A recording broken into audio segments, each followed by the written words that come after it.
Good stuff as always. Back here with Elliot and Steve. And it's time for my man Elliot to break down the top 5 cornerback tandems of all time in the history of the National Football League. We're going 5 through 1, so what better place to begin with number 5? We begin in sunny South Florida, my man. Well, a lot of people have forgotten about Jimmy Johnson's tenure in late 90s with the Miami Dolphins, but he helped draft 2 guys that became sneaky good, and I feel like they've already been forgotten about. Patrick Surtain was a second-round pick, also Sam Madison, and these guys were fantastic in 2000. 5th in yards allowed, first in interceptions. And, Steve, I just don't feel like most people remember these guys as a great tandem, but they're the best. I love this. I mean, Elliot, when I saw this on the list, I was like, this is a fantastic, very thoughtful. Yeah. These guys were very good players, and for longtime Dolphin fans, they remember they had a couple good tandems when they had Troy Vincent and J.B. Brown back there. How about me dropping that one on you? But this is a really good tandem. I love this pick. A very good duo sliding in at number 5. And at number 4, I think having all your fingers just a little bit overrated, Elliot.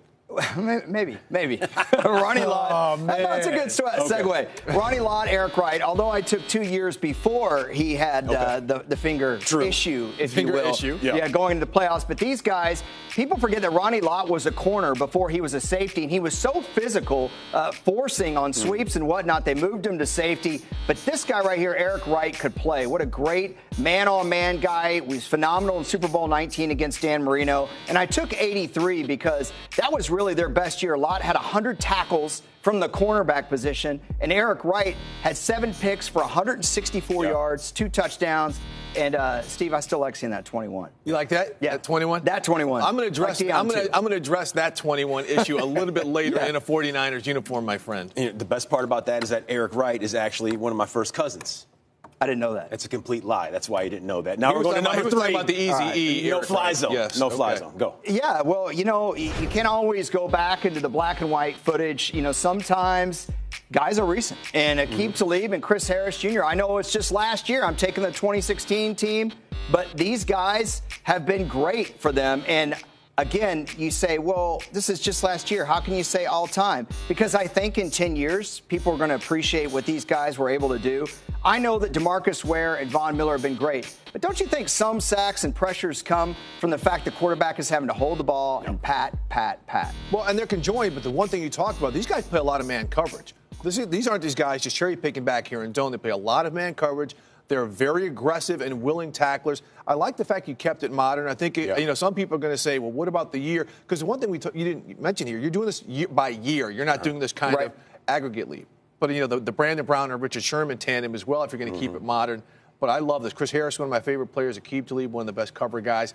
And he will snatch your chain. That's right. And just as soon as Elliot keeps it present day, he goes right back to the old school. If you look at our number 2 selection, you can see Blue Kowalski in some of that B-roll. What do you have? I love the Honolulu Blue. Now, this is the top talented cornerback duos of all time. So a lot of these guys didn't necessarily play with each other forever.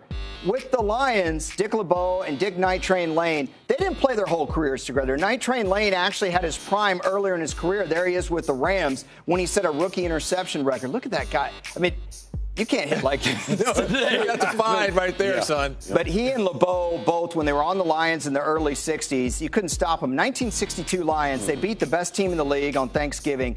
And opposing quarterbacks, 11 touchdowns to 24 interceptions against the 62 Lions. And that's in a running era when they're playing 12 games a year. Yep. Pretty impressive. Yes. Impressive nonetheless. Now, 1983, last but not least, Silver and Black. Easy to say they attacked that season? Yeah, well, needless to say, in the Bay Area in 1983, you had some pretty awesome corners. We already mentioned Eric Wright and Ronnie Lott, but I'm going back to the well here because when the Raiders got Mike Haynes, that put a good team over the top. The Raiders went 8-1 in the strike-shortened 82 season, but they didn't have Mike Haynes. They make a trade to get him in 1983. And boom, they go to the Super Bowl 18. They shut down the most dynamic offense in the league. Think of the 83 Redskins offense as the 98 Vikings or the 2007 Patriots. For these guys to shut them down playing man coverage, Steve. Playing man coverage and a whole lot of stick-em.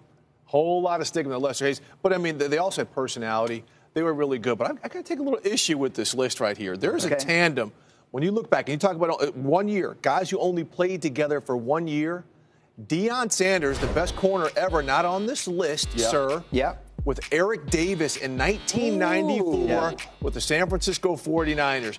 E.D. and Deion were an incredible tandem. Deion says that this was his most talented team.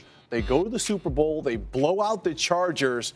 So, Elliot, how are you going to leave Prime off of this, especially when E.D. at the time was also one of the highest-rated corners in the NFL? It was really hard. I mean, Deion was good with Bobby Butler in Atlanta. Deion was good with Larry Brown and Kevin Smith in Dallas. And then, of course, you know, San Francisco won the Super Bowl. I guess I was really trying to look at the tandem. And with Deion, he so overshadows everyone he played with. At the same time, I don't want to disrespect Eric either because he was phenomenal. In fact, that championship game, he had a pick six going the other way on Troy Aikman. So that was a really tough cut. So was Emmett Thomas and Jim Marsalis, two guys for the 69 Chiefs. Tough. Plenty of sticking with both of those bunches. And when it comes to Elliot's list, what more can we say? 60% of the time, it works every time.